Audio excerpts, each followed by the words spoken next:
What comes first, the chicken or the egg? Neither, it's the rice.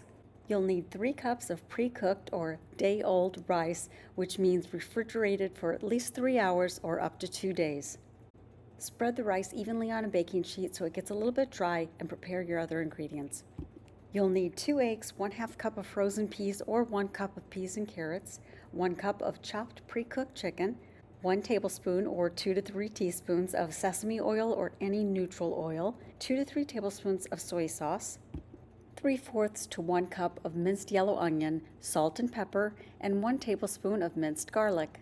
Okay, crack 2 eggs into a bowl and whisk until smooth and creamy. Heat 1 teaspoon of sesame oil in a wok over medium heat and then add the eggs. Scramble quickly and chop into small pieces. You don't want them to brown, so move quickly.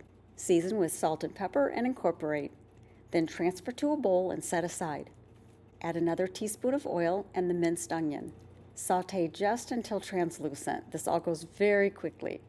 Now add the rice. And this drier state keeps the grains separate so they don't clump or stick together or become mushy. Also, to help with this, you want to use all sides of the wok. Stir in the soy sauce, and when the rice has absorbed all of it and it's really nice and blended, then go ahead and add back your scrambled eggs. Now set that egg fried rice aside, and we're going to add the garlic and the chicken. Heat 1 more teaspoon of oil and saute the garlic just until aromatic, do not brown.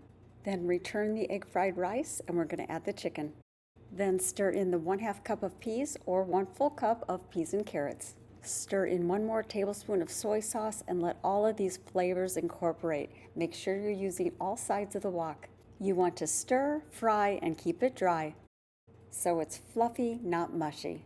Add some freshly ground pepper and definitely taste before you add salt. You can always add, but you can't take it out. Once it's all nice and warm, plate it up and you have a delicious dinner. When you see how fast it was to make this and how incredible it tastes, you'll probably decide never to get takeout again. Please give me a thumbs up and click that subscribe button to see all of my sweet and savory recipes, culinary tips and tricks. And you gotta make this. Find all of the written recipes on YouGottaMakeThis.net. Oh yeah, and which did come first, the chicken or the egg? Comment below. If you'd like to see this lotus napkin fold, you can click the link right up here or below.